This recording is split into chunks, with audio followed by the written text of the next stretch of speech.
So I pulled up to the farmhouse stand and I found this dinosaur kale. And immediately I thought, wow, let's do a farmhouse take on a Greek classic. The Greek classic is called Dolmades, and you use a grape leaf, but today we're going to use dinosaur kale leaves. And the recipe is about 1 pound of dinosaur kale. We're going to blanch it, and that will get it kind of soft so we can roll it. And then we have GMO-free pork. You can purchase this in the fall.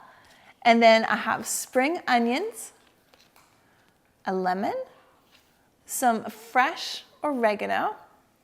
My son says it smells like pizza. And then we have parsley, salt and pepper, garlic cloves, a cup of rice, and then the last one, we have some fresh chives from the garden. So with your spring onions, don't chop too much of the white off, just chop right at the roots. We're just gonna do a quick bias cut on this particular item.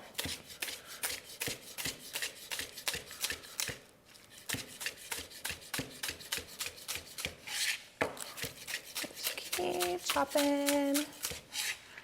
And again, that's called a bias cut. So we're just gonna go ahead and add in our chives. Again, just a quick bias cut on the chives.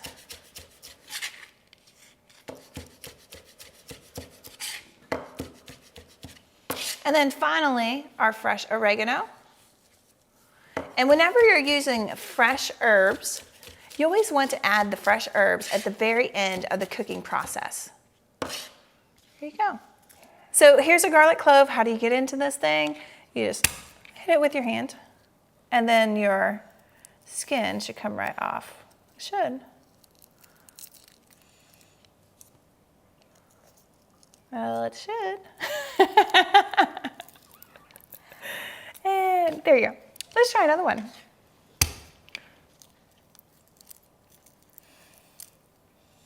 Well, there you go. Now we're just going to do a quick mince on the garlic. And the way I do that is just cut one direction, and then we're going to turn our knife the opposite direction, keeping all of the garlic together. There you go. Minced garlic. So we have our cooked sausage for the dinosaur kale, and then we're going to add our fresh herbs. We have oregano, parsley, and then chives.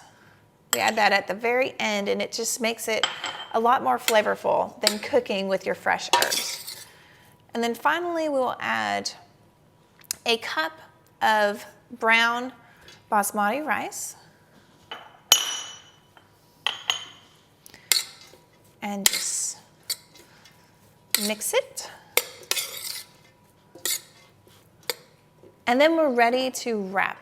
So we are going to put a generous tablespoon of our mixture into the kale leaves. And to make sure it doesn't kind of fall out the sides, you want to fold the sides and roll the kale. So to finish off this dish, we are going to put about 1/4 cup of chicken broth, and then also the juice of a lemon. And then you bake for about 20 minutes at 350 degrees. I always just kind of put a fork in the lemon and squeeze all the juice out. And then we can discard the seeds before we eat it. And then our chicken broth. And that's the end of this delicious recipe.